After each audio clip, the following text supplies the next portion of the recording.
Welcome back to the channel. This is Trinity Storm and you are watching 5th part of What If Naruto Mastered Ancient Shinobi Way. If you enjoyed this video, please like, share and subscribe to the channel. Now wasting no more time, let's start the story. The room was deafeningly quiet as everyone gathered waited to hear what the Anbu had to say. The previous 3 months had been mysterious, with well-known clans like Fuma clan disappearing and, even more concerning, no one having heard from the Hoshi or Waterfall villages in the same amount of time. A ninja's business is the unknown, but when even ninja don't know, there is cause for concern. Normally, the Anbu would report directly to the Hokage, but because this was a situation that could affect all 5 villages, a meeting with the council and certain clan heads was called sooner rather than later. So they were all sitting in their seats, waiting for the last clan head to arrive. It wasn't so much that he was late as they were all extra early, and for the Hyuga clan head to show such eagerness in the face of any situation would not be as dignified. After a few more moments, he arrived exactly 10 minutes before the Hokage's deadline. It appears that I am late. Please accept my apologies.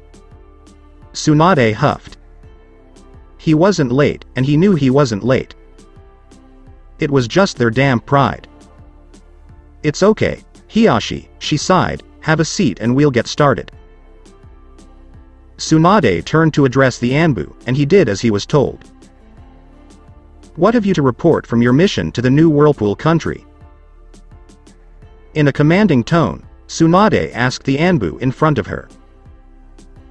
When I arrived, my team split into 2 groups and split up to cover more ground. I shall now let my subordinate recant what he observed.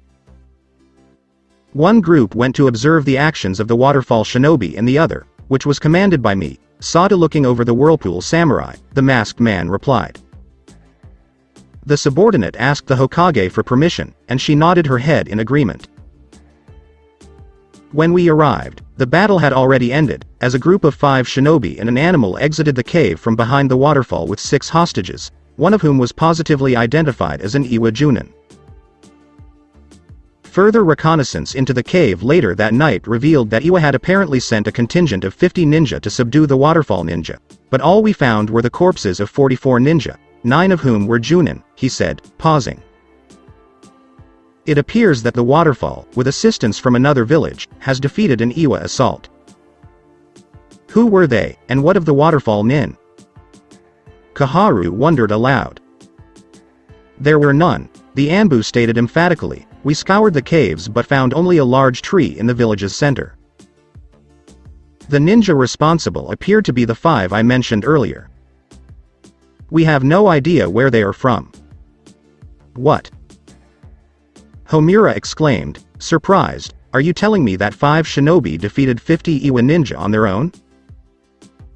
Yes. The occupants of the room murmured as they tried to process this information. Iwa was one of the Great 5 ninja villages for a reason. 50 of their ordinary shinobi were only supposed to be equal to 50 of the other Great 5's ordinary shinobi. But hearing that 50 of them had been defeated by a small group of ninja was unsettling. Did you recognize any of them or who they are associated with? Aburame Shibi inquired. We were able to overhear a conversation before they vanished. The apparent leader's name is Itenpai, and they were dressed in a Hitai Ite with the image of a spiraling flame-like pattern. In addition, one of the 2 women used an unusual technique to make pink feathers out of her chakra. That, I believe, is one of the mysterious peacock techniques known only to Hoshi Nin. He paused once more, waiting for the noise to die down. Was Hoshi involved in this? Inoichi inquired. No, she was wearing the same Hitai Ite. The room burst into murmurs once more. By this point, the Hokage had had enough of the incoherent noise. Enough. She slammed her desk, is there anything else? Not at all, Hokage-sama. Alright, Captain, please continue. As he was about to speak, she raised her hand, Please save all of your comments and questions until the end. You may now proceed. Thank you very much, Hokage-sama.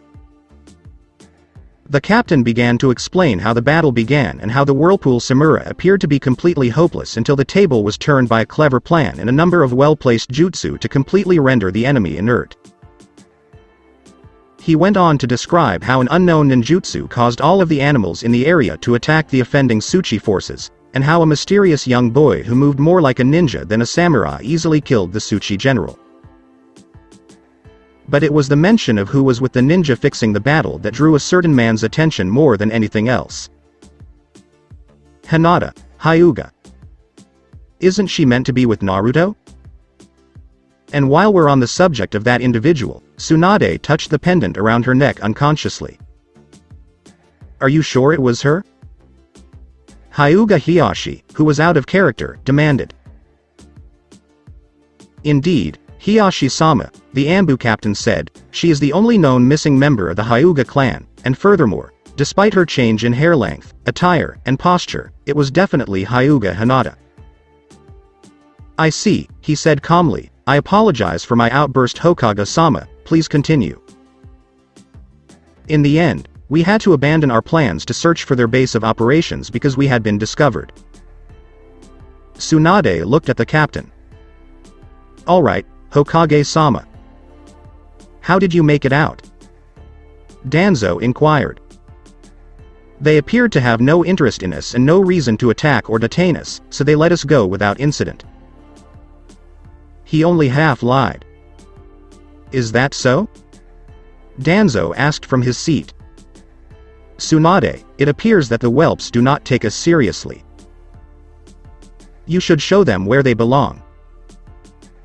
That's out of the question, Danzo, she replied, smiling, and don't forget to show the proper respect. Please accept my apologies, Hokage-sama. Though he spoke the words, what was truly behind them was quite different. So the people of the waterfall have vanished? Tsunade inquired. Hi. I see, Tsunade said, leaning back in her chair and turning to face the man leaning against a corner behind her. Jiraiya, what about the Fuma clan, and do you know anything about the Hoshi's status? No, I haven't heard from them since I lost contact with them 3 months ago, and it appears that Hoshi has also packed and moved elsewhere. Perhaps they went to the girl the Anbu saw with the nin. Homura and Kaharu were growing impatient. If there was anything they feared, it was not knowing or understanding. True control freaks who lack the courage to assume any sort of leadership position. The ninja equivalent of a backseat driver. So you're telling me there's a potential threat to Konoha out there and you don't even have a name to go with their faces? Kaharu asked, slightly irritated. For all we know they could be forming some new alliance to do who knows what. How about the boy you mentioned who murdered the general? Homura inquired. We are unable to confirm the identity of the male at this time. Only that he seemed to be holding back his strength during the fight and appeared to know the Hyuga girl. The advisors couldn't bear the thought of their last powerful clan being replicated outside of the village, and this was the final straw. This needs to be fixed right away, Tsunadeheim. I trust you do everything in your power to find this. Whatever they call themselves and return the heiress of the Hyuga clan, Kaharu said before Hiyashi could speak. Tsunade rubbed her temples, trying to relieve the headache that was rapidly building, with only 2 advisors left after Danzo hobbled out the door. Alright, the meeting is over. You may return to your duties. With that, the occupants filed out of the room in unusual haste, led by Hiyashi.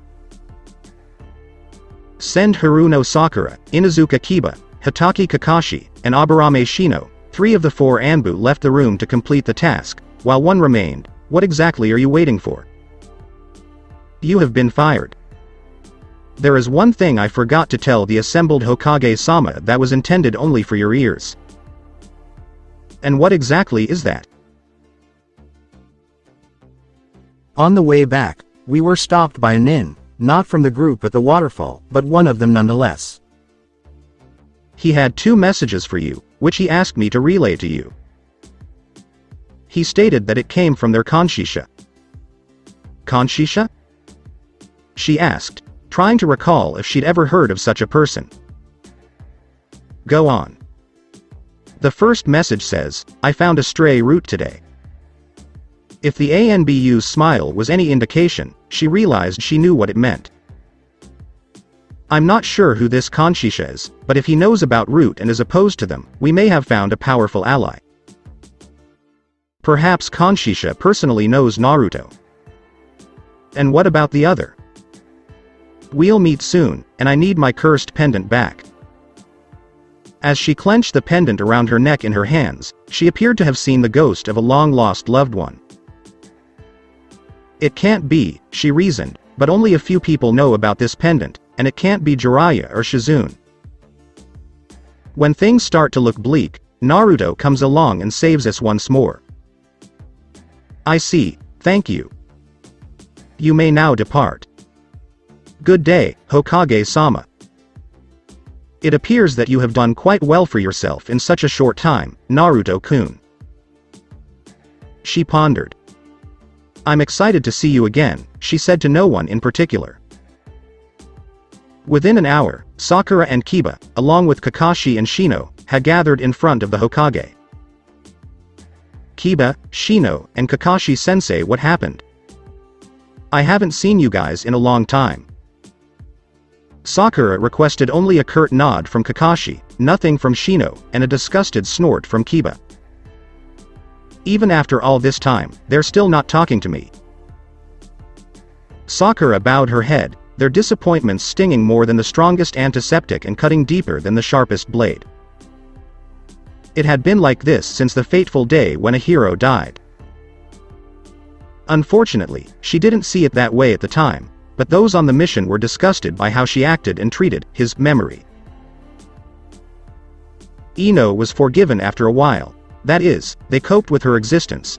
It had been a long time, but she had not been on the same team as Naruto, but Sakura, who was on Naruto's team and was supposed to be the most sympathetic, was what truly enraged them the most, her lack of respect, honor, and the fact of her unrelenting love of a traitor who had killed one of their greatest comrades, and her shameful what a moron. In a way, she cursed the rest of the retrieval team when she cursed Naruto's name. So here she is, almost 3 years later, and not one of the remaining rookie 9 or team guy, with the exception of Ino, with whom she had tried in vain to mend the schism between them, has paid her any attention, making her life lonely. It's ironic that she ended up living the childhood of the person she cursed. Now that you've arrived, I've got a special S-rank mission for the 4 of you, Tsunade announced. That made them stiffen. Tsunade-sama, what is your mission? Shino inquired. Hyuga Hinata has been spotted in the new Whirlpool country, where he is currently accompanied by some powerful shinobi. How powerful are they? Kiba inquired. 5 of them subdued 50 Iwa shinobi, 10 Junin, Tsunade said. Your mission is to find Hyuga Hinata and bring her back alive, as well as the companion she is with, who will most likely appear to be her age. Kakashi, this will be your new team from now on. Hi, they all said, Kiba visibly shaken. But just as they were about to walk out, the door burst open, revealing a disgruntled-looking Hiyashi and Neji, or so the occupants of the room thought, as Hyugas, with the exception of Hinata, have as many emotions as a stone, standing in all their dignified glory. Tsunade-sama, since my daughter is still out there, he said as dignifiedly as he could, I demand that you immediately search for her. Do not take me for a fool, and furthermore, the next time you barge into my office and start making demands, I will show you why I am the Hokage, Tsunade said in a calm yet tense tone. This was one of the main reasons Tsunade ordered this mission. Understand your place. Hiyashi appeared to have stepped on a landmine. On top of that, Tsunade smirked, the team I'd already assigned was about to leave when you came in. My apologies, Tsunade-sama, have you ever seen a Hyuga look like an ass? Can I offer my nephew's assistance with this team? Fine, she sighed. Despite the fact that Hiyashi had been put down a little, his pride would not allow him to stay down and he would not give up. He will be under Kakashi's command for the duration of the mission. When the team is ready to depart, Kakashi will brief them. Everyone except Kakashi then left. Isn't that him? He inquired. I'm not sure, but who else would say they want their cursed pendant back? Tsunade paused. First he and Hinata vanish for 2.5 years, then she appears out of nowhere in the middle of some trouble, and her companion doesn't seem to stand out as much as she does. That does not seem like Naruto. I know, he admitted, but if it's him, I wonder how much they've grown and if he's still after him. He is the most surprising ninja in the world. Indeed, and that is what I want you to find out, Kakashi. Tsunade immediately went into Hokage mode. If you do find him, I want to know his intentions and whether he is capable of carrying them out, and if possible, see if you can bring him back. Hi, he said as he walked away, leaving Tsunade alone in her office. Tsunade was clearly in a good mood as she searched for her hidden bottle of sake. Hopefully, Shizune hadn't discovered it yet. This calls for a celebration, she thought to herself as she pureed a cup and sipped it. Things are about to get interesting again. She noticed something as she raised the cup to take another swig. I let that damn pervert go because he was hiding something. I'll just get him the next time I see him, she said, her mood unaffected. A large man with long white hair sneezed and felt a chill from a distance. It appears she caught on, he said, and I need to get out of here before she finishes whatever she's drinking. Allow me to tell you a story about adventure, love, honor, betrayal, and tragedy. The young man sat on the bench with a cup of green tea in his hands as the neighborhood kids sat around him with eager anticipation for the tale he would tell, but he had no idea that 3 other pairs of ears were also listening to his tale of wonder. Once upon a time, there were 2 ninja tribes, the Kuga and the Iga, and some of their members were not bound to each other by mere blood but by something far greater and precious. They were masters of their art, and to some, they fought more like demons than shinobi, especially when fighting one another. The young man described how the 2 clans had a blood feud for reasons no one could truly explain, but the hatred was always present and nothing short of total annihilation would appease the other side. He told the story of 2 young ninjas, one from the Kuga and the other from the Iga, who fell in love, but their love was not to be. He related the betrayal of the Iga immortal who craved battle. Though he did not attack the Iga, his actions caused them to continue the senseless bloodshed when peace was so close. Everyone died at the end of the story. The most powerful ninjas from each tribe, the Manjidani 10 of the Kuga and the Sunagakure 10 of the Iga, were pitted against one another in a game by greedy politicians to see who would lead the country based on which clan was left alive. They only saw ninja as disposable tools. Unfortunately for the fated lovers, they were members of their respective tens and, as ninjas, had to abandon their hearts for the sake of duty.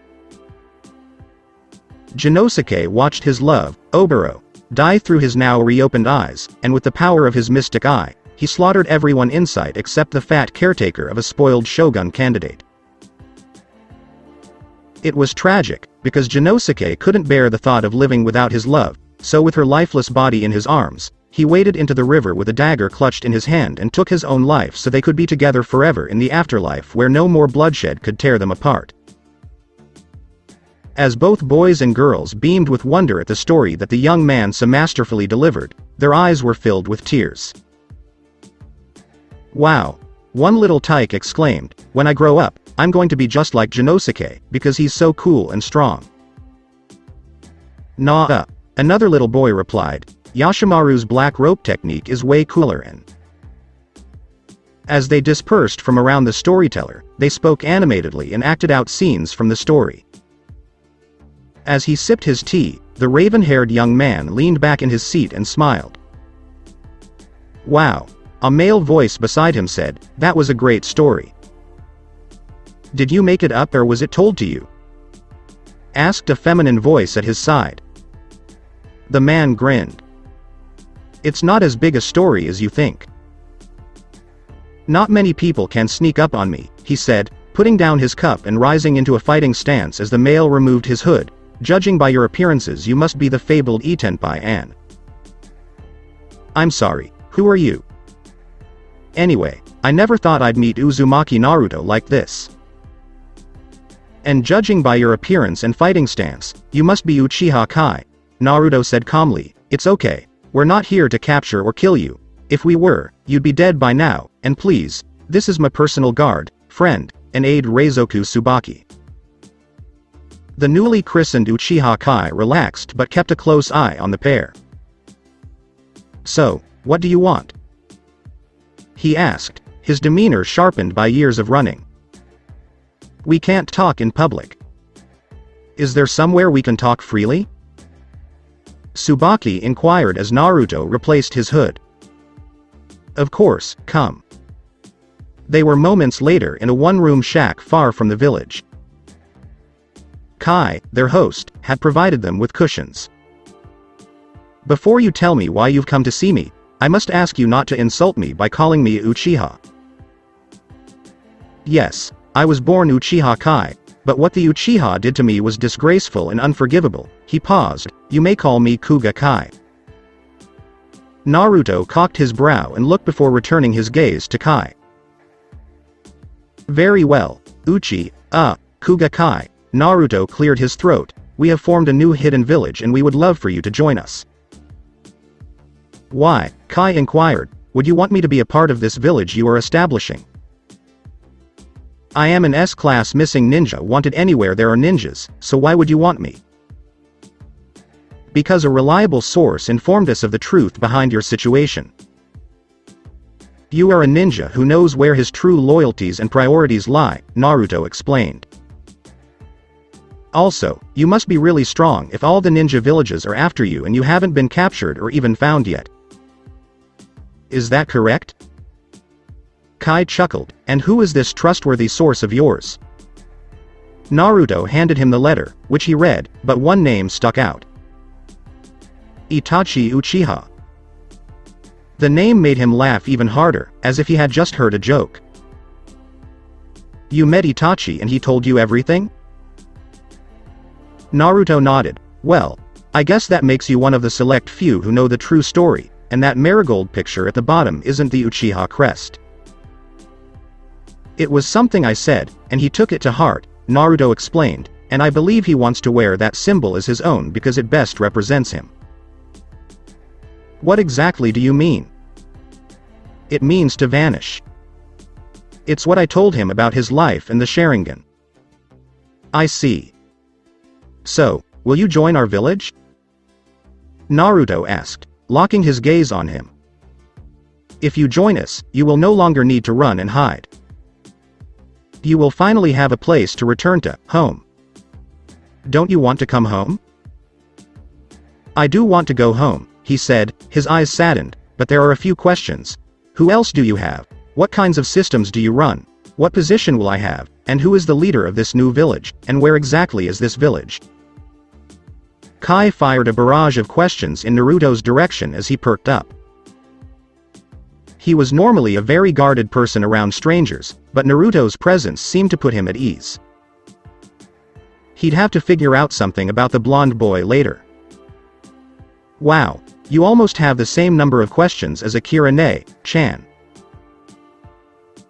Well, to answer your questions, Naruto said, we have already acquired the Fuma clan, Waterfall, and Hoshi village, not to mention the location we chose was a ninja village with many of its people still practicing the arts as well as teaching their children. We merely helped them out of a tough time and gave the country much needed stability and joined the country with another. You must be ranked quite high to be the one to put me to the test, but what about the system? Well, you could say that. Naruto smiled, scratching the back of his neck, but I can't tell you about our system unless you join the village.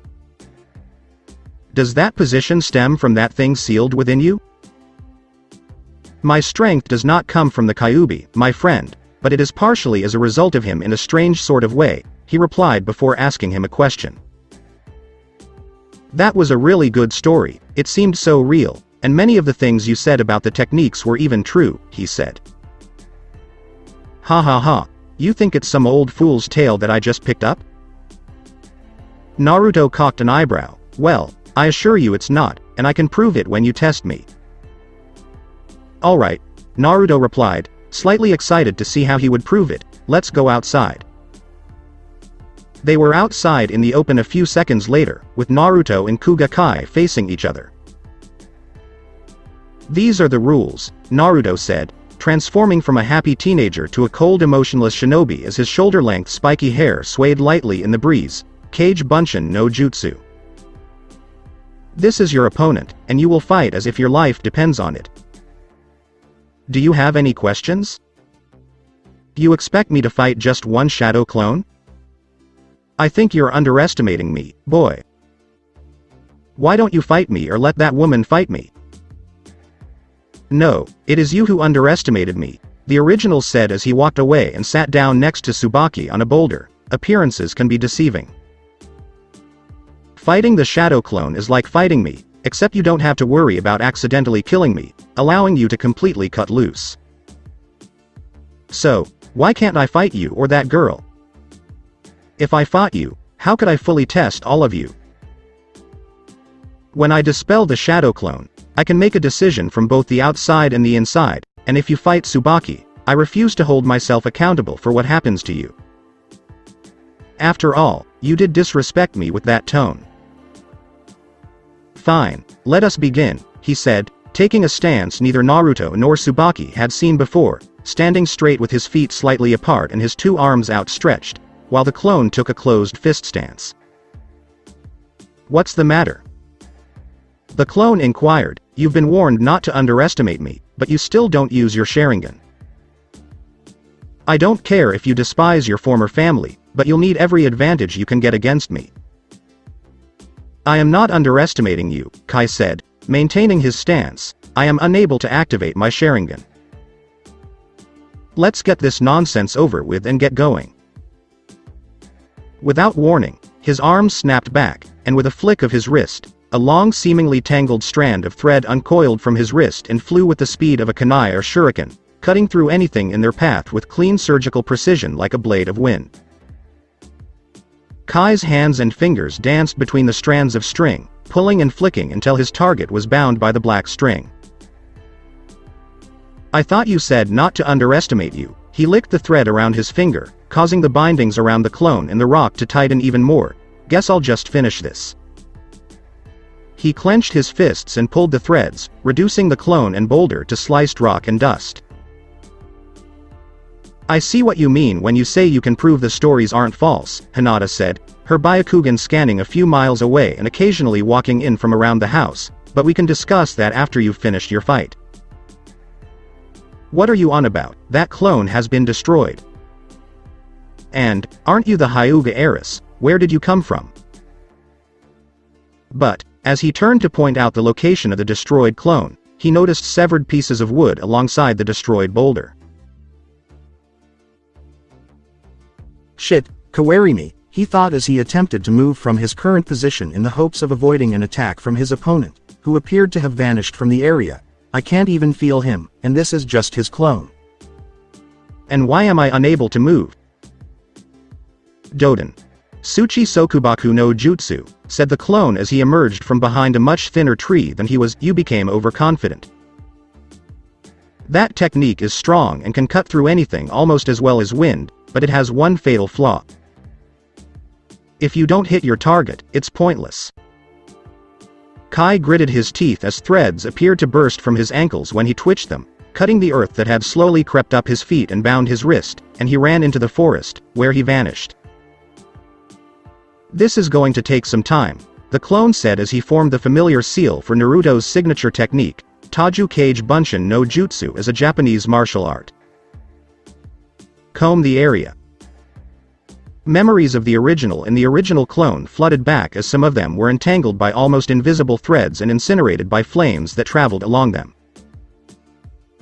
After a long search, Kai was apprehended and quickly subdued by a sneak attack from behind with a swift chop to the neck, knocking him out instantly, or so he thought as the unconscious form turned into a log. Impressive, the clone thought, not just anyone can detect me, and even though he had difficulty, he did. This is getting interesting. He appears to be good at guerrilla tactics because I can't pinpoint his exact location when he takes out a clone because he constantly changes location, not to mention his exceptional stealth. I'm curious what else he could do. While everyone else and the original Naruto were thinking the same thing, one of the clones was in a taijutsu match with the former Uchiha after realizing the normal tracking technique wasn't working when he caught the kunai aimed at the clone's head. Kai delivered a roundhouse punch to the clone's head, which the clone easily ducked under, then flipped over a low roundhouse kick while simultaneously kicking the Kuga in the face with the motion causing him to stumble back a little. The clone charged forward throwing punches in combinations at a pace that should be easily read by a person of Junin or higher rank, which Kai dodged each one but became overconfident when. The clone was pleased with the result and knocked him out with a blow to the back of the neck before carrying him back to Naruto, Tsubaki, and Hinata. When the clone emerged from the forest with the Kuga, he placed him in front of Naruto, who expelled all of his clones. He's good, Naruto said to Hinata, and I think we've found the captain of our hunter nins. Kai shot up after waking up, then cringed as his stomach ached from the previous strike. So, how did I fare? He inquired of Hinata, who was using a medical jutsu to heal his wounds. You did fantastic, Naruto said from the other side. Congratulations Kuga Kai, special Junin of the Hidden Storm and captain of the Hunter Nins. See Captain? Yes, and you get to recruit any available Chunin and train them however you see fit. Really? However, there are two catch. What exactly is it? I must approve, and your recruits must be allowed to leave at any time during training. Why, Naruto-kun, and what are your responsibilities? That question was bothering him. Because there is no weaker than a quitter, and it is better for them to leave of their own free will than for us to force them to stay and get killed or cause others to get killed, he said sternly. I have to approve because I am the Shodiya Kanshisha of Arashigakure no Sado, which means I am the leader, and Hinata is the captain of the assassination unit. Is there anyone you'd like to bring with you to your new home before we leave? No, it's just me, he replied quietly, his voice softening then brightening. Are you and your partner together? Yes, they both said together, grins on their faces. I'm guessing your father was not pleased? He inquired of Hinata.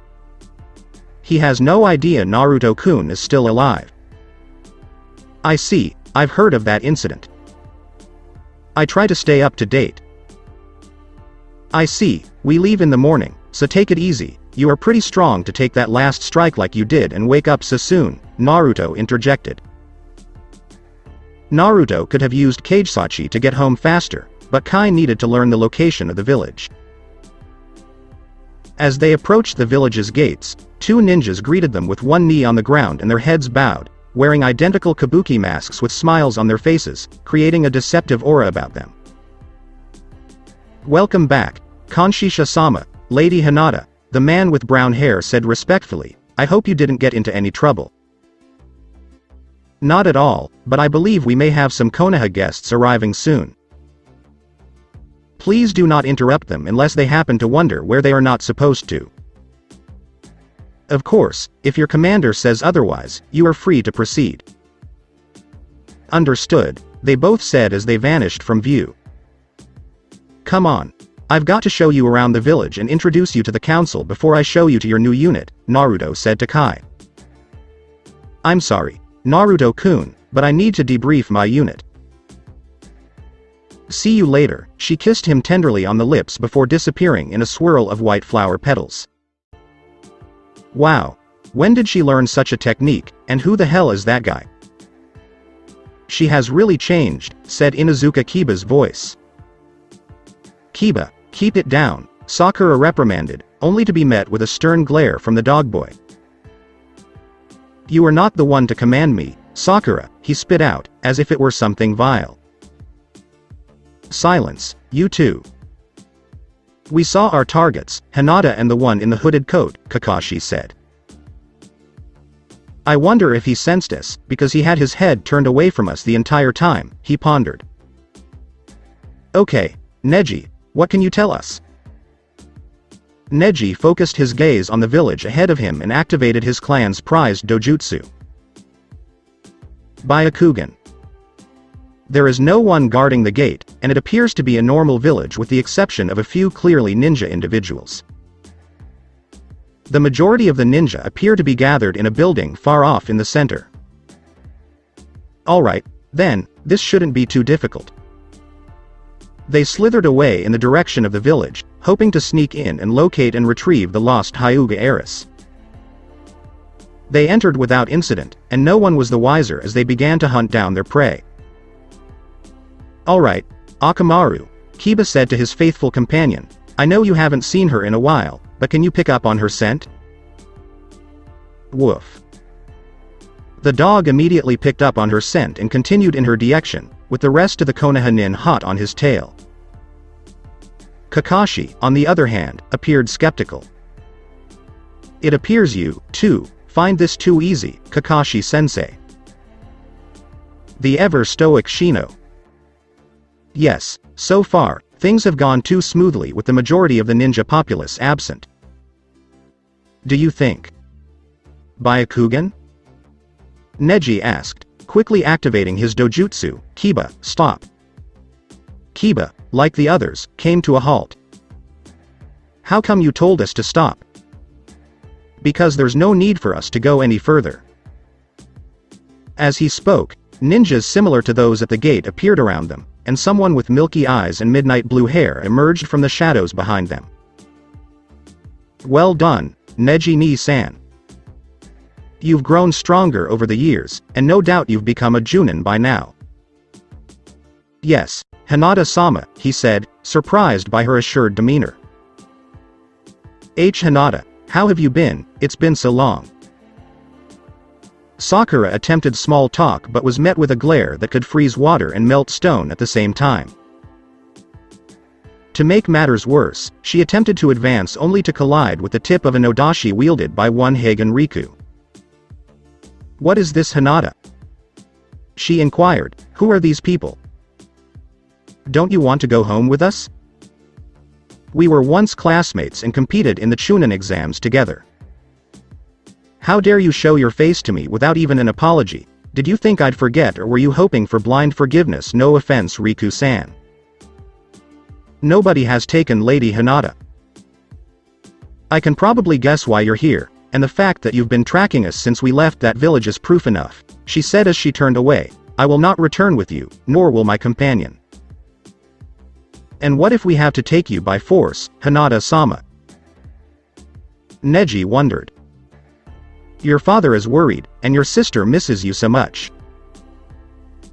Tell my father that if he has anything in his heart for me, he now knows where I am, and tell my sister that I will always love her, and please, Neji, stop calling me by that title. We are family. She turned and smiled at him before instructing her subordinates to accompany them out of the village. Please return safely to Konoha, and if you cause any trouble, I have instructed my subordinates to punish Sakura accordingly. Her eyes hardened at the mention of her name, and she spoke it as if it were a foul taste. I don't know if I can ever forgive you or the citizens of that village for what they did to Naruto-kun. She was gone for good this time, with her flowery version of the Shunshin no Jutsu. Sakura was still shocked to hear what Hinata had said on the way back to the gate, and she wanted to run back to beg forgiveness.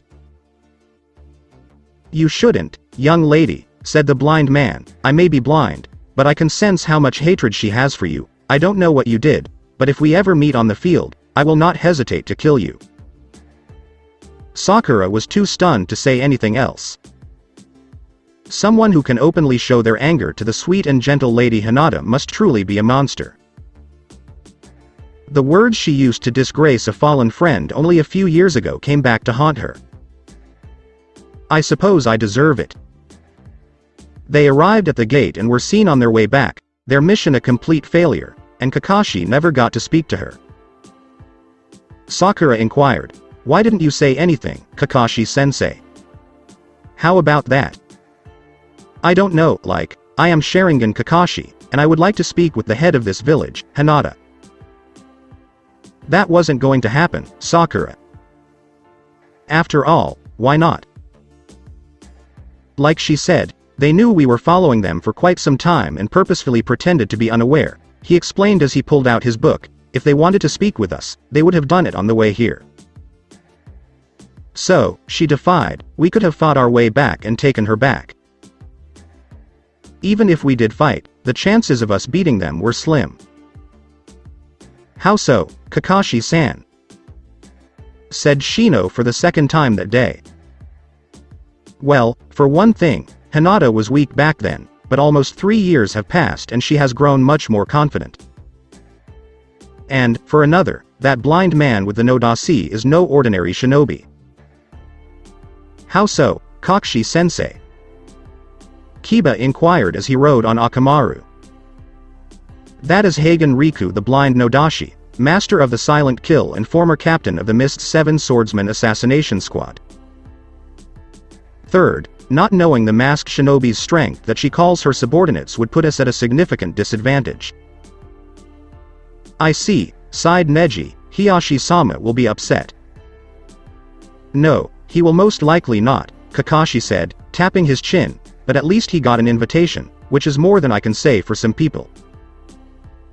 Sakura simply lowered her head in shame from the side.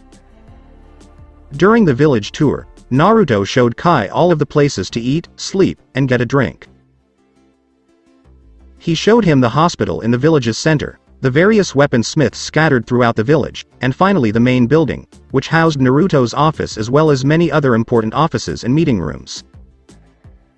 The main building, unlike the Hokage Tower of Konoha, blended in with the city. The only distinguishing feature was the spiraling flame-like symbol that was on the foreheads of all ninjas, which was above the main entrance to the building. Most people were unaware that this particular building, which appeared to be completely normal, was actually the headquarters for the assassination unit and a secondary base for the intelligence unit, in addition to a few other interesting security features. Kai followed Naruto into the building and into his top-floor office. His office, though simply decorated with bookshelves, a large desk, and a chair, had the same symbol that was on the building stained on the floor, but hidden from normal eyes. It had a lot of strange writing and archaic symbols embedded into its design, much like a large powerful seal. Before you start recruiting members for your unit, I need to explain our system. Can you tell me what kind of system it is? You see, every ninja is a member of one of 4 units: medical, hunter, black ops, otherwise known as assassination and intelligence, and depending on the mission an appropriate team will be assembled. He swiveled in his large chair and stacked some papers. Within each unit there are systems of training, ranking, and grouping that are unique to each group.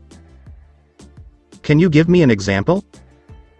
I asked, puzzled as to how a 15-year-old could create such a complex system. And what are the 10 dragons? Let's start with the medical nin unit, which has 4 classes ranked from A to D. D rank med nins are only qualified to treat minor wounds, C rank med nins are qualified to treat more serious life-threatening wounds, B ranks are similar to C ranks except they are more reliable on the field and can take care of themselves as well as the team, and finally, A rank med nins are experts who specialize in at least 2 fields. As incredible as that sounds, I find it difficult to believe. That kind of efficiency would already make this village famous among other ninjas, and they'd all be in the bingo books. Kai couldn't believe what he was hearing. And what about these 10 dragons? Is that the best you could name them? Hehehe. You'll see with your own life. Just pray you don't become a target, and besides, we've only been founded 4 months now, he laughed. Well, the 10 dragons is short for the 10 dragons of the storm, and they are the 10 most powerful ninjas in the village besides me and the captains, so if you have a better idea for naming them, I'm all ears. In fact, I do. What exactly is it? What about it, Manjigakure? Naruto scratched his chin and looked up, mulling over the name in his head. He swears he heard Tsubaki groan behind him. You got that from what Kuga and Iga named their top 10. Yes, what are your thoughts? I think I'll stick with Jukyu no Arashi, Naruto smiled. Now come, we must go, the council must be convened, and you must be properly sworn in. Are there any special requirements that I must look for in recruits, and am I restricted in how I train them? You can choose any ninja of Chunin rank or higher who is not already on a unit, but other than that, you can choose whoever you want. Naruto stood up to accompany Kai in recruiting from the ninja ranks, and there are only one restriction: those who want to quit, let them. Why would I do something like that? As I previously stated, quitters are the weakest form of ninjas because they will never become strong due to their weak minds, and we have no use for a quitter because they would abandon their comrades and cause deaths. I want my ninjas to live long lives, and that is the reason for this type of system. This is a rule that all sectors, even the genins, follow as it is drilled into them in the academy. I see, Naruto-sama, please forgive me. Bah, no problem. I prefer you to speak your mind so that we can solve problems, Naruto said as he walked out the door with Kai in tow. Besides, as a special journalist, you have earned that right. I see. Kai was speechless. Just the day before, he had been a missing nin hunted by all, and now he sat in a high position and served under someone who obviously had a keen head on his shoulder. Let's not keep the honorable elders waiting. They are people I admire. With every breath of my body, I shall protect you, Naruto-sama. You have given back to me all that I have lost and something much, much more precious, Kai thought. Naruto, Hinata, Tsubaki, and Kai were currently trekking through the desert on their way to meet Naruto's old friend Gaara in Hidden Sand. Naruto had only recently learned of Gaara's promotion to the prestigious position of Kazekage and was on his way to personally congratulate him.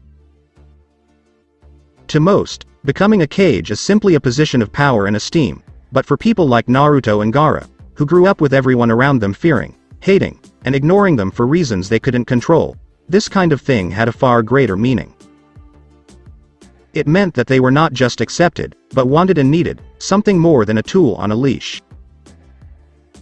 Kai was unaware of their history and was taken aback by the fact that Naruto had a Kage for a friend, but he tagged along in order to obtain permission from the Kage to conduct some of his training exercises in the desert. Hinata had heard so much about Gaara from Naruto that she wanted to meet the boy Naruto would consider a brother. Naruto and Hinata came to a halt as if they had seen something. What's the problem? What's the matter, Naruto and Hinata? Kai inquired. His eyesight was good, but he was still seeing in the dark compared to Naruto and Hinata.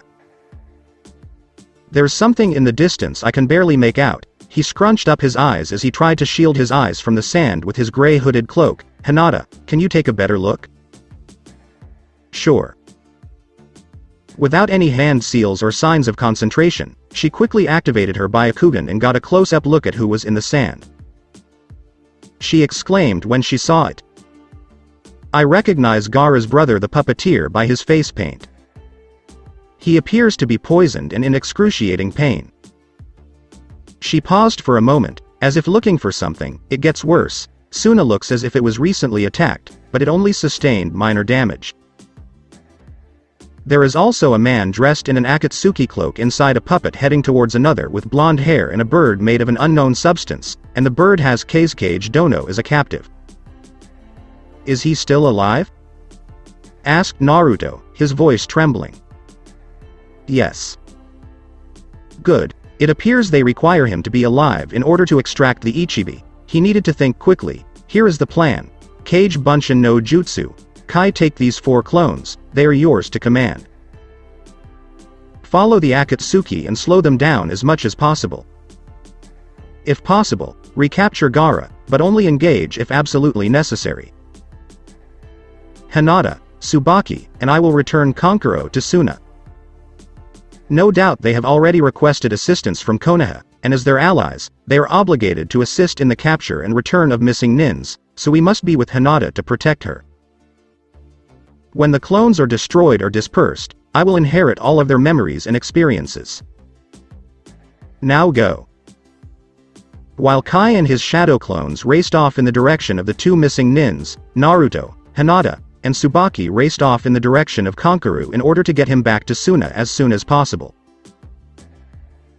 They arrived just as the last piece of debris was cleared, and Baki emerged with a group of shinobi eager to retrieve their cage and find Kankuro, but they came to a halt when they noticed three strangers wearing gray hooded cloaks that shrouded their faces in shadows, but what really drew their attention was the form of Kankuro on the largest one's back.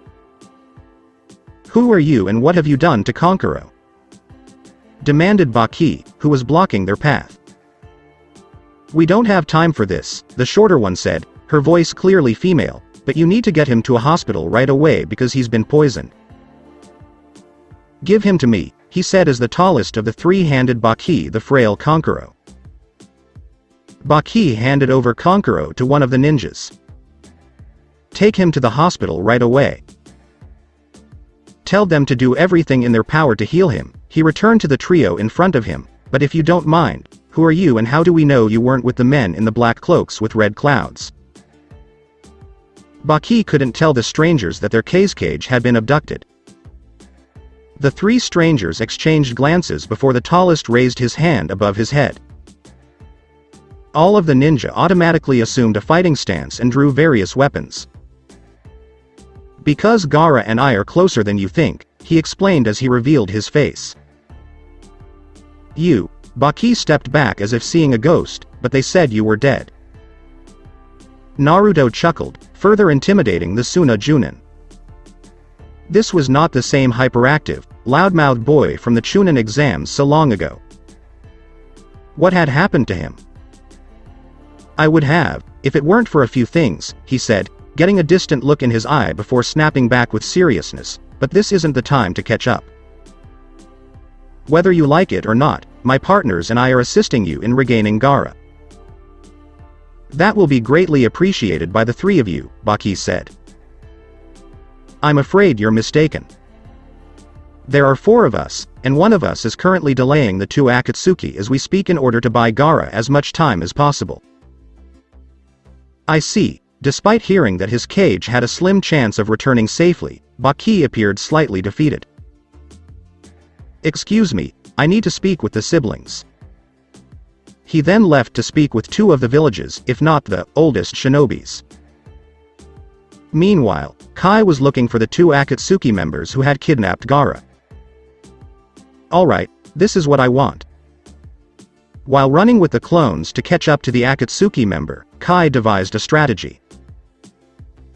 One of the clones was to follow the unconscious cage at all times in case one of the Akatsuki decided to hold them off while his partner escaped.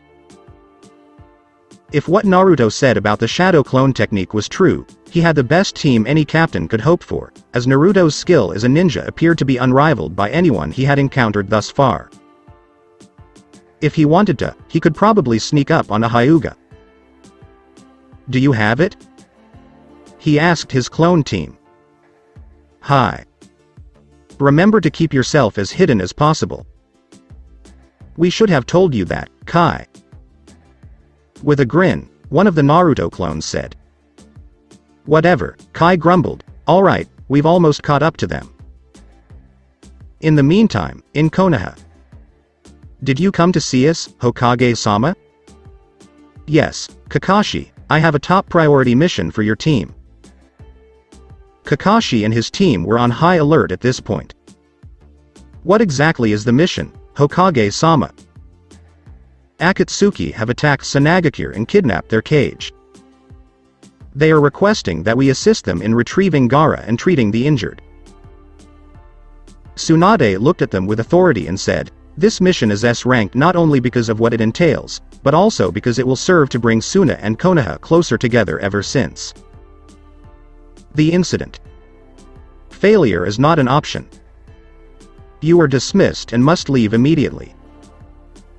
The incident was no secret, but it hurt Tsunade to speak of how most of the people in Konoha had treated Naruto's death. Unfortunately, Gaara, who became the cage of Suna, held Naruto in the highest regard, and if it hadn't been for political and economic reasons, he would have pulled out of the alliance with Konoha. So Gaara merely tolerated them as allies, offering them the barest of assistance. Team Kakashi responded with a chorus of "Hi" before leaving Godime's office, leaving her and Shizune behind. I wonder if Naruto heard about this, Tsunade wondered, and if he did, I'm sure he'd go to any length to ensure Gaara's safety. A few moments later, Team Kakashi, comprised of Kakashi, Sakura, Shino, and Kiba, as well as Akamaru, gathered at the gate, about to embark on their mission, when Kiba noticed Sakura was tense. "What's the matter, Sakura? You look really tense," Kiba said proudly. "If you're afraid, don't get in my way." This did not sit well with Sakura, who fixed a bone-chilling glare on Kiba, who had been caught completely off guard. Sakura was an outcast to the team after the formation of the new Team Kakashi, but their teamwork didn't suffer. Kakashi wouldn't have it. So, though they still treated Sakura with indifference, they worked well as a team within a few months, at least for his sake. "This isn't the time for your shit, Kiba," Sakura said angrily. "Gaara has been captured and he needs our help, so stop messing around and let's get this party started." Sakura then leapt into the trees, leaving the rest of the team trailing behind.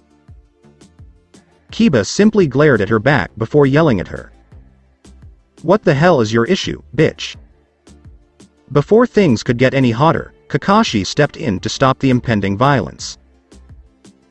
Back when Team 7 was complete, Sakura began to feel ineffective in comparison to Naruto and Sasuke and made a promise to herself to never need saving again and to be the one saving them, especially Sasuke since Naruto is no longer with us, so she sought Godem-sama's training to achieve this dream.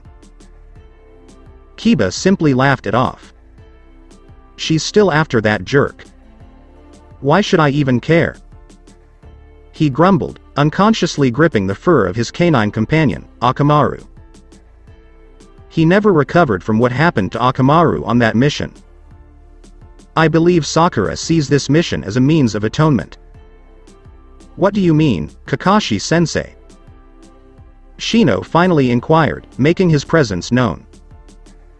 "Shino, you're still with us," Kakashi joked. Anyway, when she heard news of Naruto's death at the hands of Sasuke when he defected, she was crushed.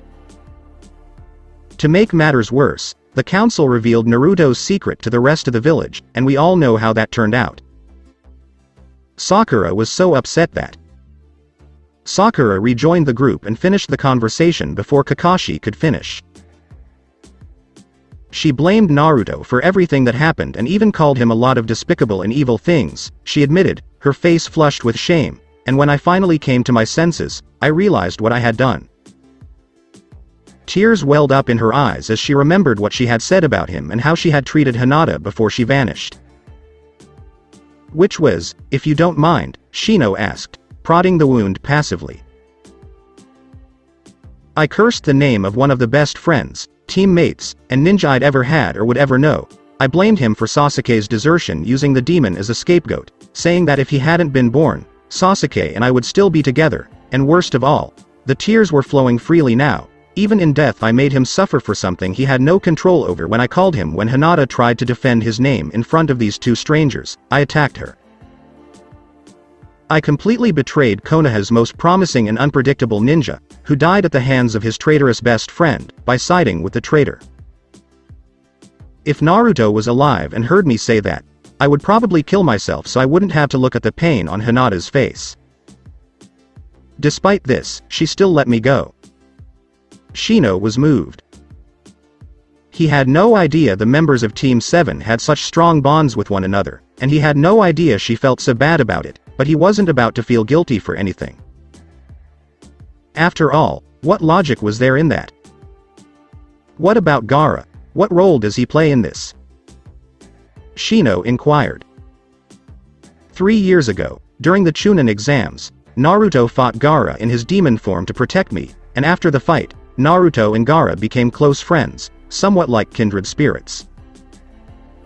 I'm not sure what kind of bond they had with each other, but one thing was certain, it was rare. I will do whatever it takes to save Gaara in the hopes that Naruto will forgive me when the time comes that I will have to face him again. She paused to take a breath. Shino and, for the first time in his life, Kiba remained completely silent in understanding as they hurriedly made their way through the trees toward Suna. Sakura was one step closer to redeeming herself, but the road ahead was long. Returning to Kai and the clone team. Have you ever had a day where everything seemed to go wrong for no apparent reason? Well, Deidara and a fuming Sasori were having such a day. No matter which way they turned, it was one incident or another, whether it was an animal trap that nearly snagged Deidara, a tree that just happened to fall in their walking path, or a rabid animal bent on tearing their legs off, those that had them, that is. But after half a day of this they were mad as hell, said Deidara and Sass. Kai would have been rolling on the ground laughing his $1 off if he hadn't been a seasoned ninja. Erg, Deidara grumbled after tripping over a stone he swears wasn't there before. We don't have time to waste, Deidara, Sasori sneered. We've already been delayed half a day and we're still a long way from our destination. I hate making people wait. I seem to be having a lot of bad luck lately, Sasori Dana. I don't care as long as you don't slow me down, Sasori stated. This from a man who can outrun a slug, Deidara muttered under his breath. What exactly was it? Sasori inquired after hearing his words. Nothing, Deidara said, trying to appear innocent. HN. They walked on until Deidara noticed something. Sasori Dana. What exactly is it now? Where did this mist come from? I can't see more than 2 steps ahead of me. Yes, it's getting late. I suppose we can camp here for the night and continue tomorrow. What if the Jinchuriki awakens? I've got that under control, he said, pulling a needle from his coat and handing it to Deidara. Inject this into him and he should be unconscious until we get to the meeting point. I'll take the first look. Medicine and poison are 2 sides of the same coin, so it was no surprise that Sasori no Akasuna could concoct a sedative. What they didn't realize was that the mist that descended on them was the work of one of Naruto's clones. The clones and Kai set up camp some distance away from the 2 Akatsuki, but Kai was still astounded at how easily they tricked these 2 S-class missing nins and delayed them by a whole day. So, tell me how you did that again.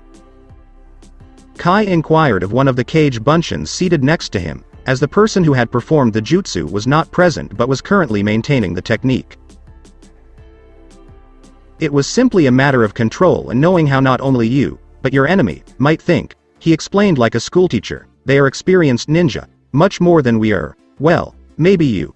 But if he had used the Kirigakure no Jutsu too suddenly, then it would have alerted our targets, so what he did was to do it very small at first, then gradually increase the density, making it look like a natural phenomenon. Plus, with this level of chakra control, not a single drop of chakra was wasted, so they wouldn't be able to sense it if they could. Amazing, Kai simply stated. I'm glad we're on the same side, I'd hate to be on the other side.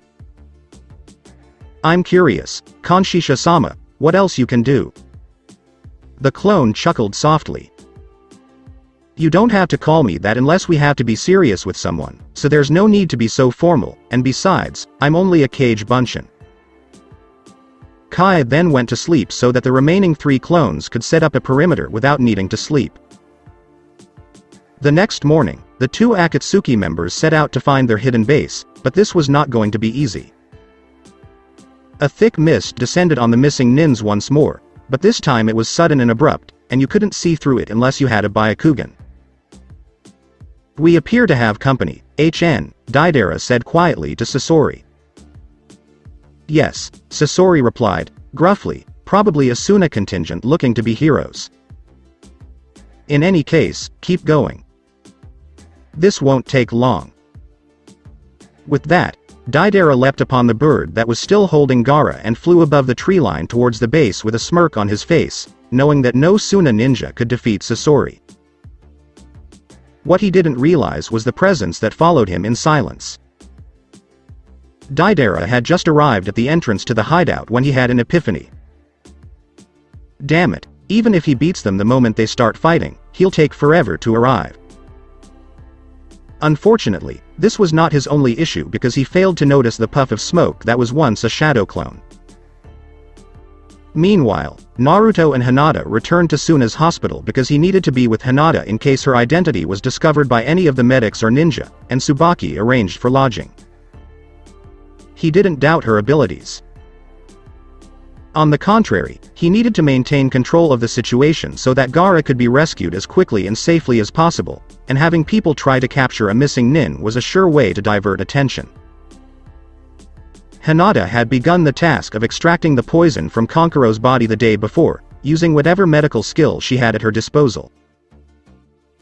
It was a success, despite the fact that there were a few traces of the substance left that had to be dealt with or he would continue to die.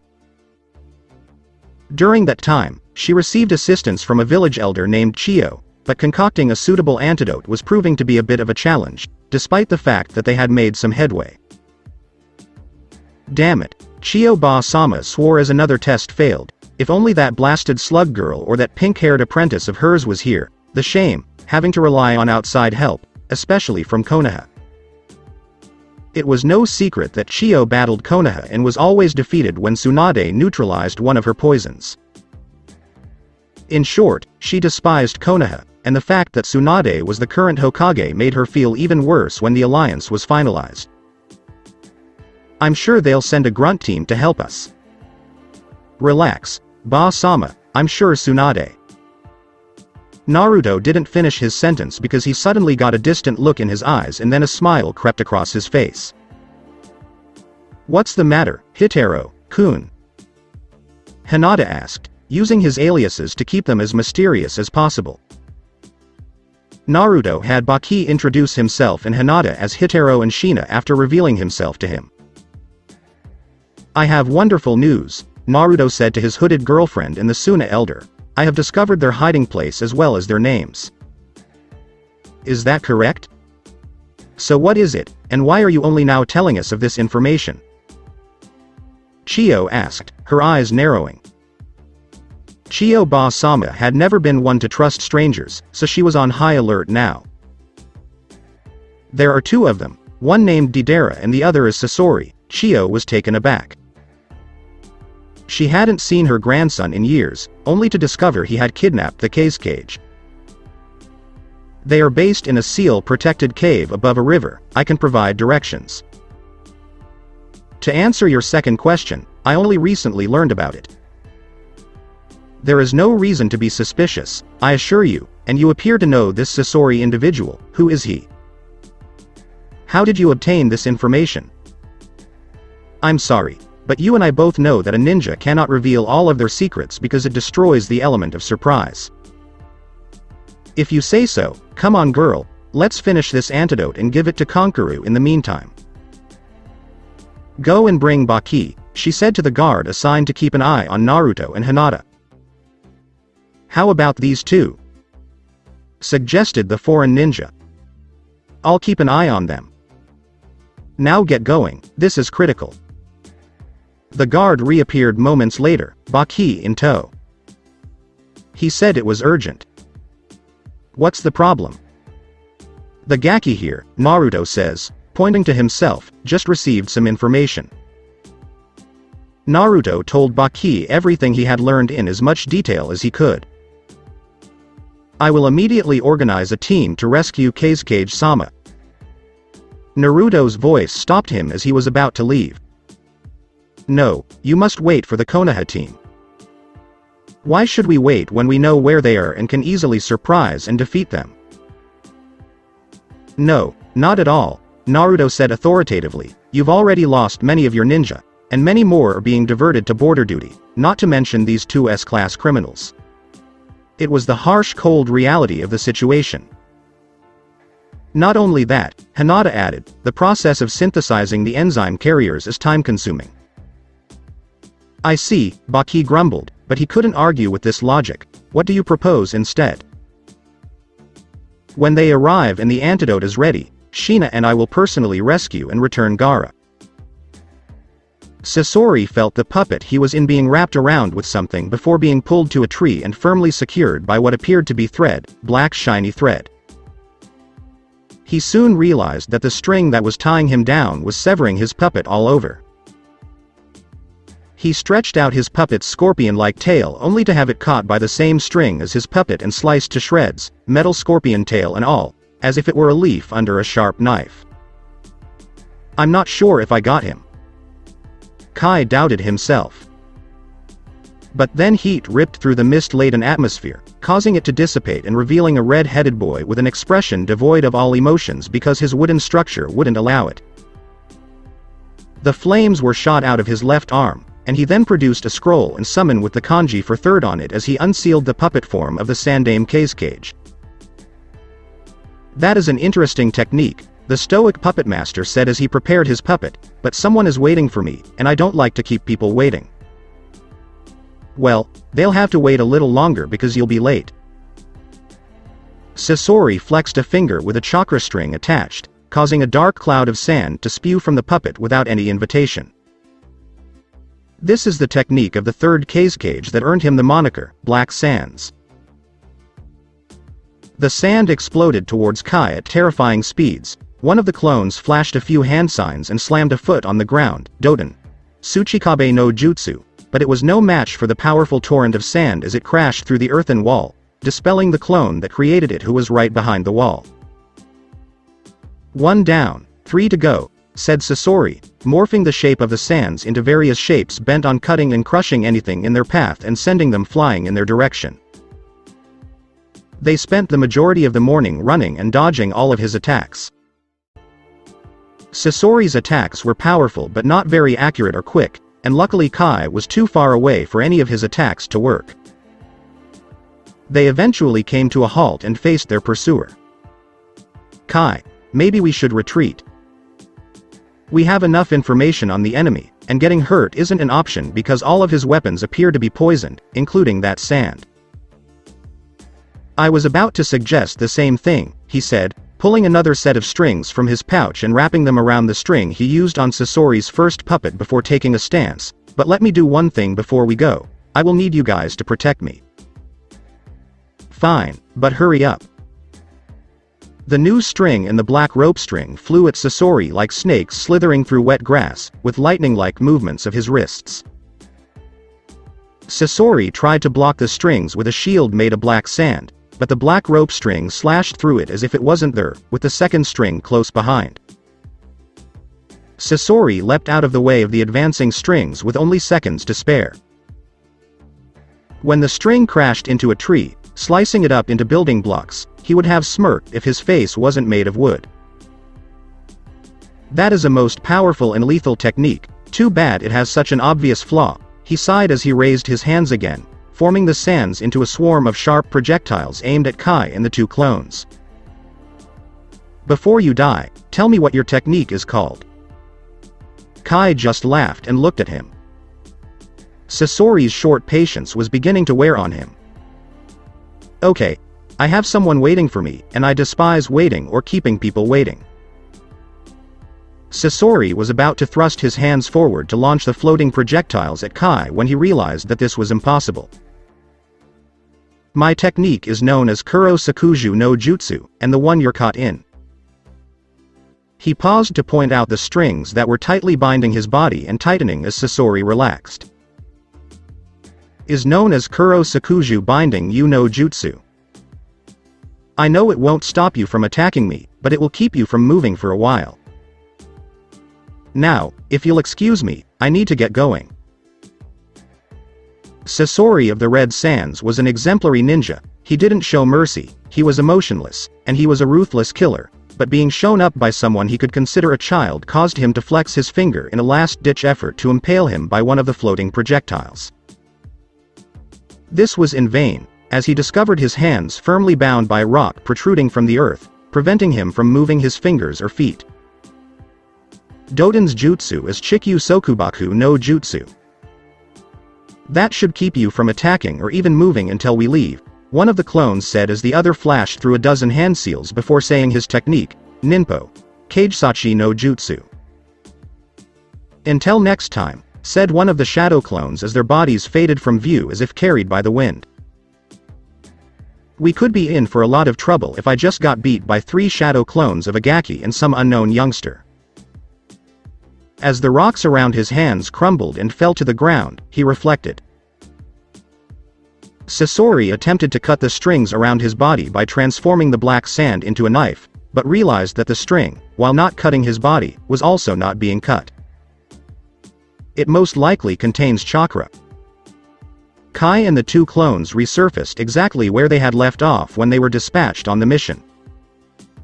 "Why are we here?" Kai asked, pulling back the hood of his cloak to shield himself from the sand and mid-afternoon sun. "And why didn't you just bring us out right next to the real Naruto?" "I would if I could, but the technique can only transport me to a location where I have previously been." "But look on the bright side," the clone said as he put on his hood. "Would that be it?" Poof. "Can you think of anything positive?" As the other clone walked off into the desert, Kai screamed at him. "Don't worry, we know how to get to Suna. Naruto knows where we are, and we'll be there in no time."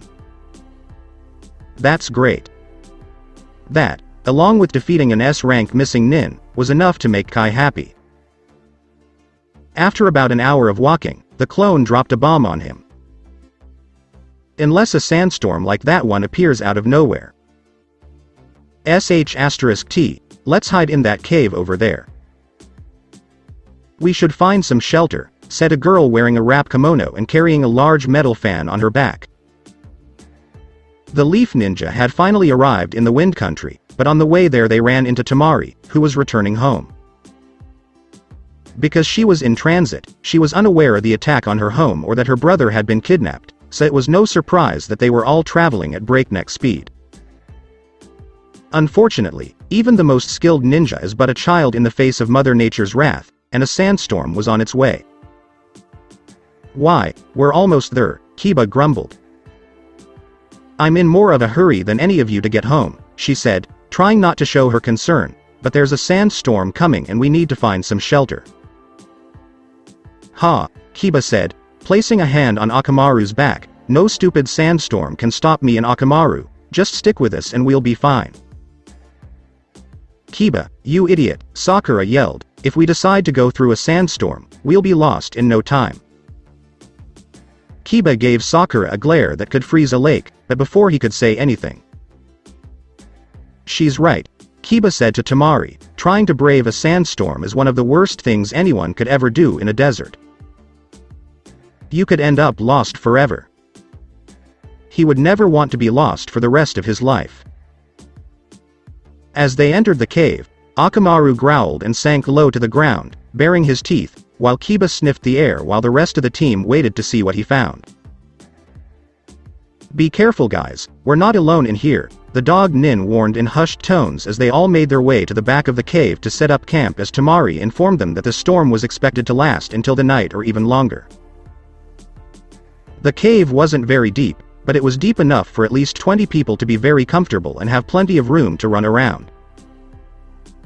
"Come out who you are," Kakashi said boredly as Kiba pointed to a boulder lying innocently on the ground. "There is no need to hide from us, you seem to be trying to shelter from the storm like we are." A voice echoed throughout the cavern, appearing to come from multiple directions, a trick Naruto had taught him. "How do I know you won't try to kill me?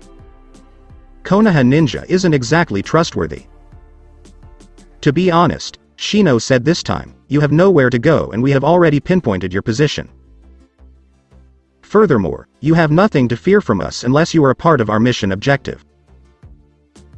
"Very well." The voice no longer echoed as the boulder transformed into a man dressed in a gray hooded cloak. "I can tell when I'm outmatched," she says. Kai was no fool.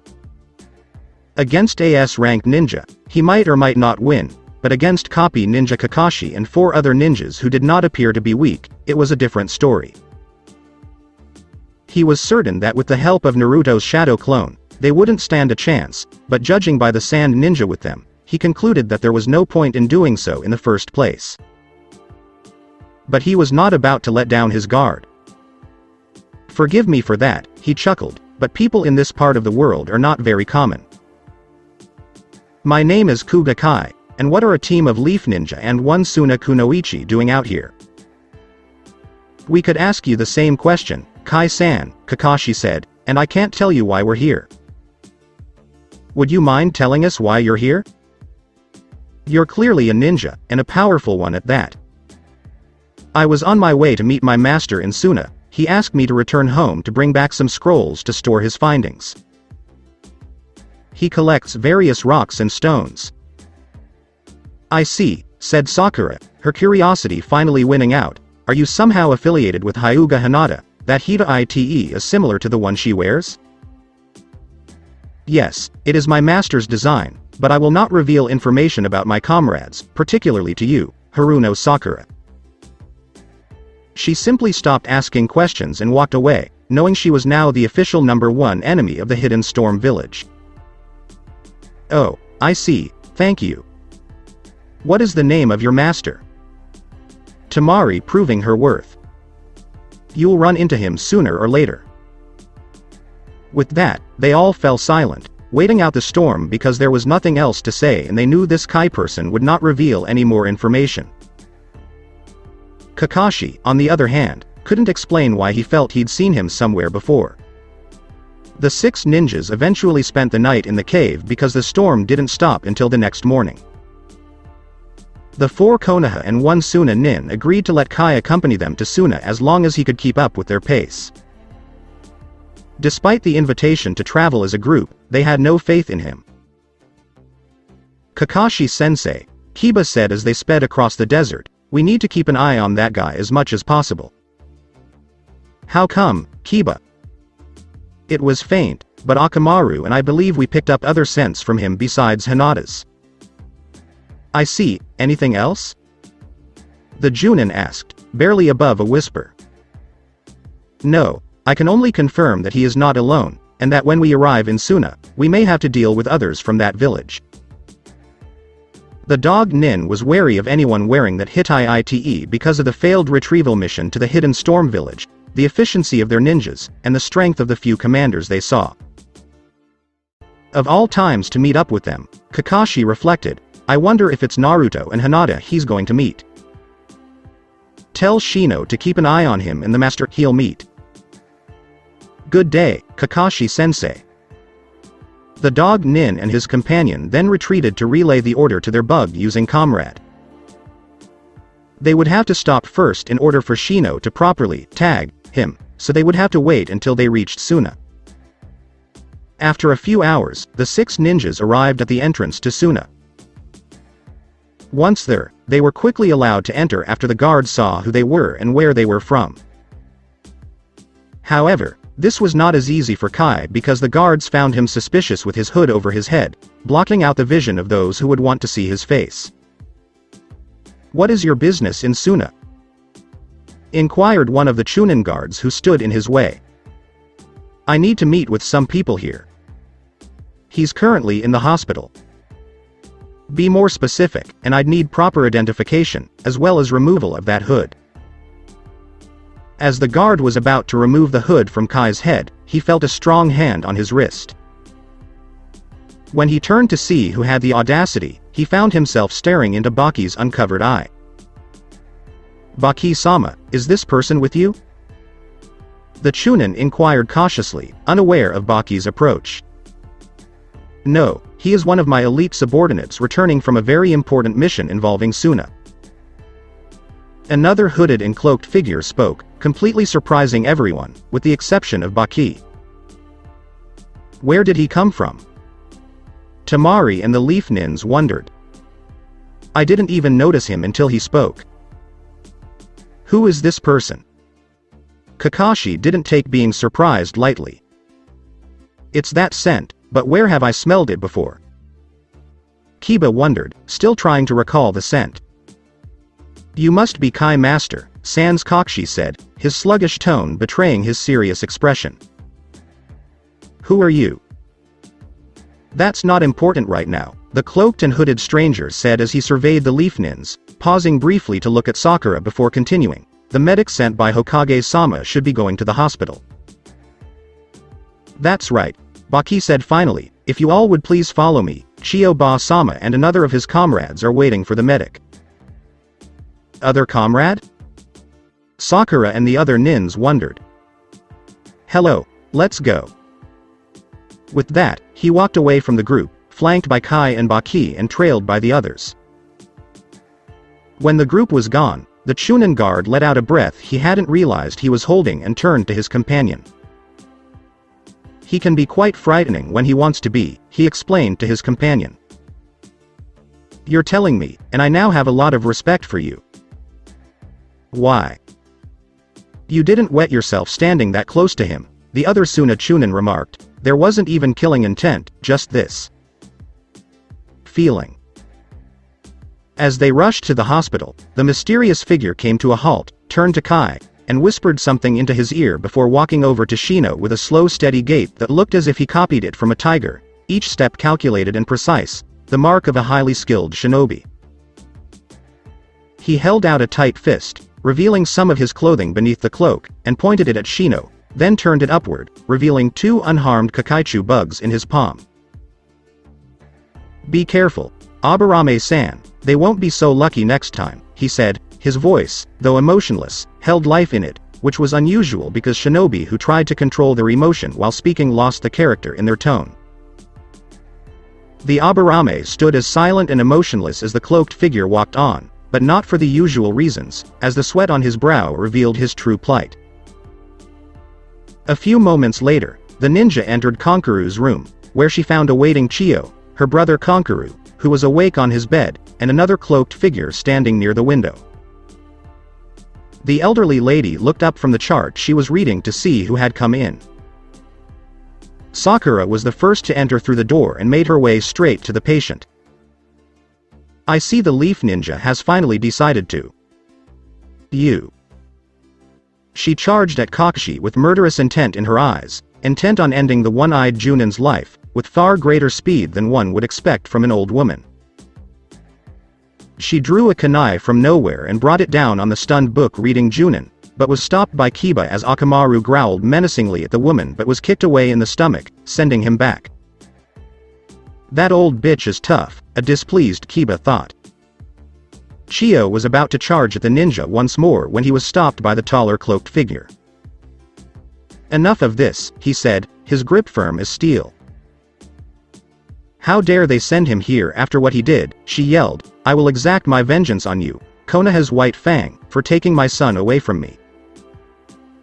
Look closely, he cannot be the White Fang, he died many years ago, an old man with bandages wrapped around his head said to his now apparent sister.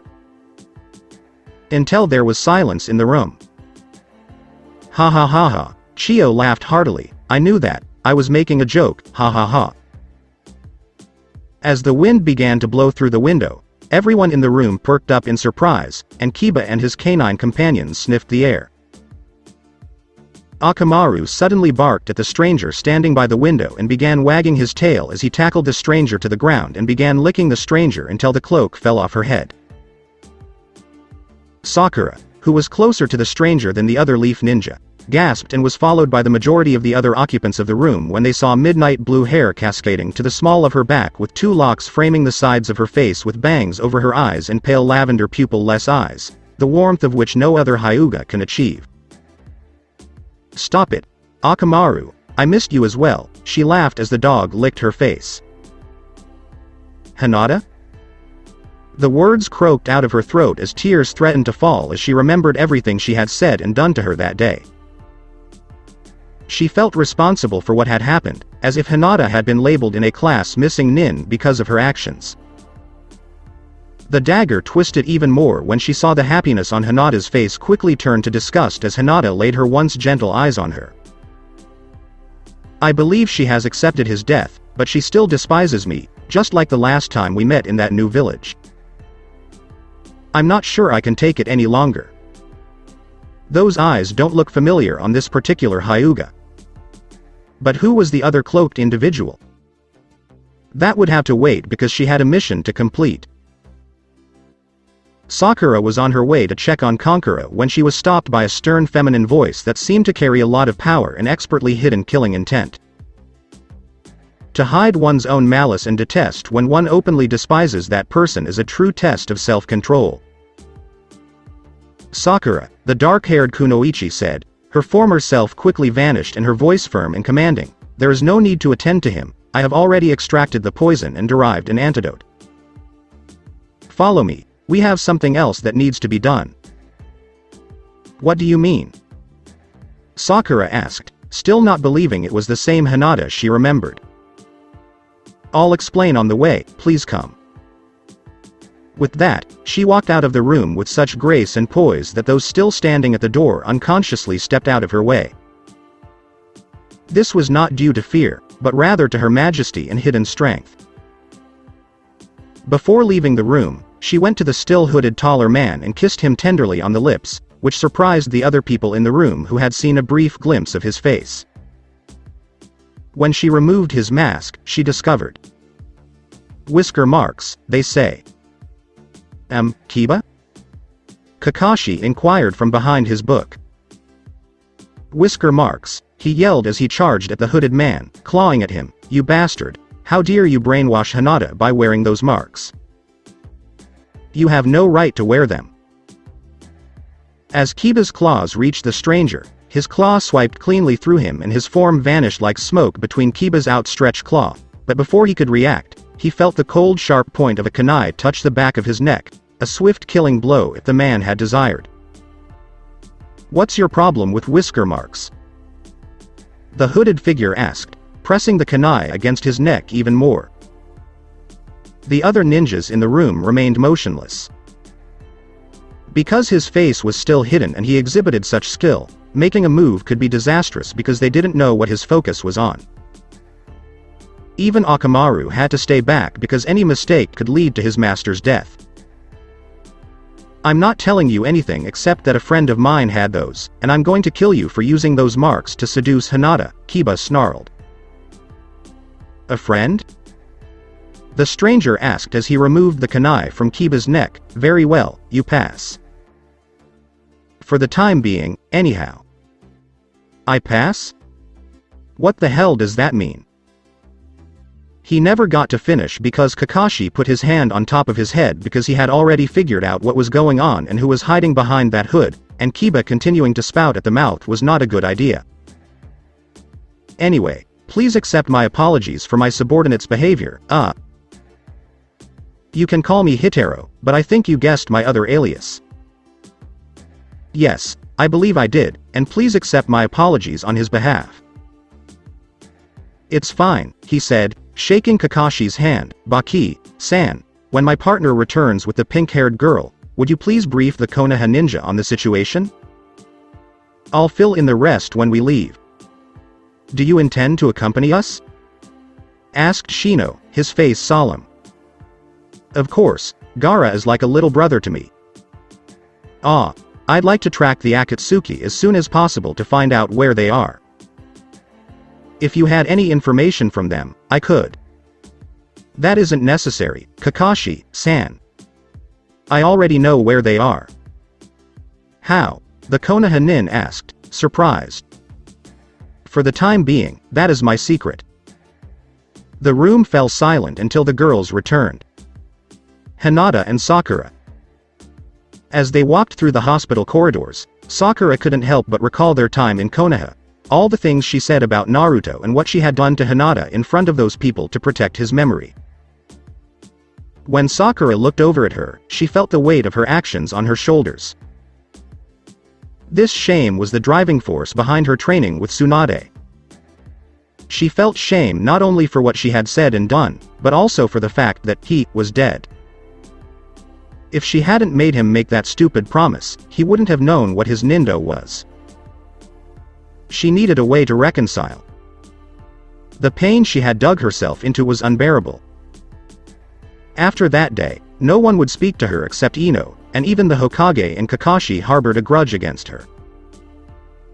Even though they masked it expertly, she could tell when the Hokage or those she used to call her friends only tolerated her presence at best. After all, they were ninja and had to do things they didn't want to do for the sake of the village. I'm sorry, she said to the blue-haired girl just above a whisper as she came to a halt in front of a door and proceeded to enter. "Please forgive me. I don't expect you." "Then don't," she said after removing the cloak. "I'm not the one you should seek forgiveness from. My forgiveness cannot begin to rectify what you did. We have work to do. I'll explain your part." She turned and walked over to a table with a container in the center resting on a scroll with seal patterns on it.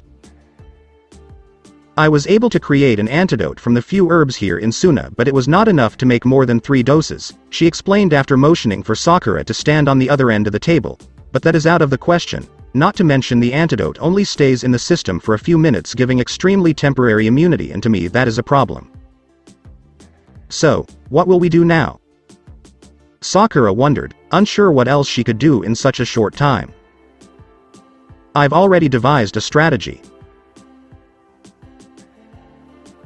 I've introduced the antidote, which is actually an enzyme specific to the poison's proteins, to a single-cell organism that is safe for humans and established a symbiotic relationship between the two. All that remains is to increase their rate of respiration so that they mature and divide at a much faster rate." Sakura was stunned, her jaw grazing the floor. "That's brilliant. The organism will continuously produce the antidote, keeping the carrier safe from the poison for a longer period of time, but how long will it last before the immune system destroys the organism?" "That is correct, but I have already considered it.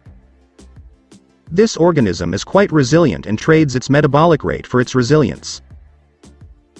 After we modify its metabolic rate, it should retain its resilience and be able to reproduce the enzyme by dividing itself at a faster rate than normal. In other words, it will remain in the system for approximately 12 hours before completely destroying the organism, and the antidote enzyme will have fully permeated the body, providing immunity for several days. We've wasted enough time, so let's get started. I'll walk you through the steps." After an hour, the 2 girls finished their work and returned to the room with several injection cartridges. "If you don't mind, could each of you please take this? One of the assailants uses a new poison on all of his weapons," Hinata said as Chiyo let go of her hair. "What are you doing, Chiyo-ba-sama?" the hooded figure inquired. "Surely you don't intend to accompany us?" "There are some things I must do if I am to die in peace," she explained, shaking her gray hair, "and besides, I want to see my cute grandson again." "I understand. Take this. You'll need it more than I will." "It won't matter, But before she could finish, the cloaked figure inserted the injection needle into her arm and squeezed the plunger. "I insist," the figure said matter-of-factly. The Konoha ninja team of Chiyo and Hinata, as well as her cloaked partner, raced through the trees towards their goal when the cloaked figure and Hinata each took out a kunai and launched it in the direction of a branch covered in low-hanging leaves. "What's the problem?" inquired Kakashi. "We were being watched, and very carefully. That person seemed to be quite good at gathering intelligence. I almost missed his presence, which is unusual for me. Let's get on with it. He is no longer in the area, so let us continue," Hinata said as she closed her eyes and the group continued. Meanwhile, 2 real figures and 6 astral figures stood atop the hands of a statue chained into the ground as the mouth of the ungodly-looking thing sucked Gaara's chakra. "We're expecting intruders," said the astral figure of a man with a Venus fly-trap around his head. "Who exactly are they?" inquired another astral figure with gray eyes and successive rings in therm. "Konoha nins, from both sides," said the person wearing the fly-trap. "From one side is Maeda Guy and 3 more, and from the other Hitaki Kakashi and several ninja, 2 of whom sensed my surveillance." "Interesting," said the presumed leader with the ring eyes. "I'll need 3 volunteers. I'll deal with that green animal," Maeda Guy, a shark-like projection of a man with a huge bundle on his back, said. "I still have a bone to pick with that spandex freak." "I'll go as well because I'd like to collect the bounty on the copy nin," said a tall man wearing a face mask. One of the figures turned to face the leader, saying nothing, but his red eyes said everything. "Very well, the leader said, "I'd need 30% of your chakra." Kisame, this technique works best for you. He, yes. The 7 ninja sped through the trees until they came to an abrupt halt in a clearing, where one of the most feared missing nin and former pride of the Uchiha clan stood. Uchiha Itachi, Hitaki Kakashi said as he unwrapped his Sharingan, "Be careful everyone, don't look directly into his eyes." Crash. Kakashi turned around to see another man dressed similarly to Itachi and wearing a mask over his face, his hand balled in a fist where Kiba and Akamaru narrowly avoided being hammered by a stone fist. "I am fortunate to be collecting your bounty today, Hitaki Kakashi," he said, surveying the other members of the group. "Itachi, is that person under the hood of any importance?" Itachi's Sharingan had already seen the massive amounts of chakra and the unmistakable demon chakra mixed in. His mission was far too important, and he hoped Naruto would understand what he had to do. "Indeed, he cannot hide from my gaze," he said as he turned to face the hooded figure, Uzumaki Naruto. With the exception of 2, the rescue team's very foundations were shaken as they looked at the still hooded figure. "This day just got better," Kakazu said, "because the Kyuubi Jinchuriki came out of hiding." "You cretin. What was it?" Itachi inquired as casually as ever. "How dare you?" Sakura clenched her fist even tighter, trying to distract us by using his name. She charged at him, intent on pounding him into pulp, leaping into the air and bringing her fist down on his head, but Itachi jumped out of the way, avoiding the powerful fist that had created a large fissure where he stood just moments before. Kakuzu, not one to waste an opportunity, used Sakura's attack as a diversion to attack Akamaru, severely wounding him with an earth jutsu that broke a leg. Having lived as long as Kakuzu has, he became familiar with the specific weaknesses of the more prominent clans. The Inuzuka clan had a very obvious one, their canine familiar, for if they were injured, use of their more powerful attack were rendered ineffective and they had to devote. Not wasting any time, Kakuzu turned his attention to Kakashi as the sound of money began to ring in his ears. Kakashi, seeing his advance, drew a kunai to meet his challenge and hopefully deal with him quickly enough to help Sakura. As they neared each other, a gust of wind blew, effectively knocking Kakuzu off his feet and sending him hurtling in the direction of Itachi, who at the moment had both Sakura and Shin. "I would have loved to put my strength up against the likes of you two at any other time, but my friend is in danger, and you Akatsuki have already had him for a day, and I refuse to leave him in your care for much longer."